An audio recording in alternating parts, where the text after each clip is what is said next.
report to the command post there and help them out with the evacuation of the veterans' homes residents. I remember being awakened by a phone ring. It was Kate Miller, the director for Napa Valley Transportation Agency, and she said that she had a request from the emergency team up in Calistoga and Yountville that they needed some bus service to transport some people that may need to be transported due to a fire that had broken out here in Napa County. The dispatch told me, hey, you need to take this bus with this group of drivers going to the hospital and take off all the people you can take off from the hospital. Okay. We pick up wheelchairs, walkers, everything.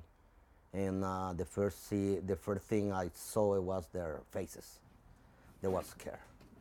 And we did the best we can to keep it down and safe. When people look at that dash cam footage, they don't think how transit is our first responders. They just transport people from A to B, but at this point in time with the fires, they realize that, wow, transit is really first responders. They're here saving people's lives by getting them out of these fires. Once I hit Fountain Grove, it was just complete flames. I mean, just a tunnel of flames going over the road, and I said, well, I'm already here, there's not really any turning back, so I just went for it and drove through it, and I got to Sutter and realized the whole hospital was surrounded by flames, and loaded up the bus with as many people as we could and got them down to the vets building. The one thing that touched me the most was when the employees that I had that did lose their entire belongings, their home, photos, everything that they possessed, they were the first ones in here wanting to help out. We also determined that day that we really should operate fare-free service. There was such a dislocation and disruption in our community, and the air quality was horrific. We didn't want anyone to be stranded somewhere.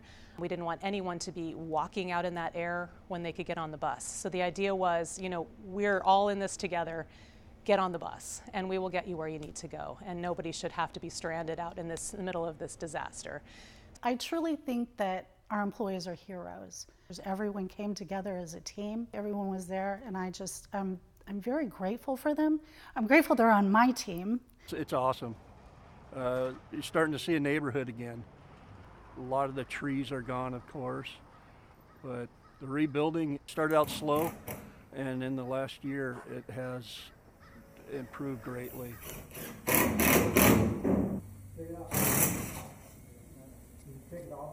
There was just this horrible loss we were dealing with of over 6,000 homes.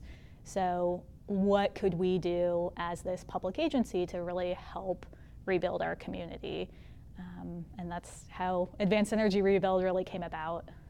Our program offers the base incentive is $7,500 for a home that uses both natural gas and electricity. It's $12,500 if you rebuild with just electricity. And then there's that $5,000 kicker for renewables. Coffee Park's starting to rebuild. It's really encouraging to see the first studs are going up, homes are getting insulated. So it's starting to actually look like a neighborhood again.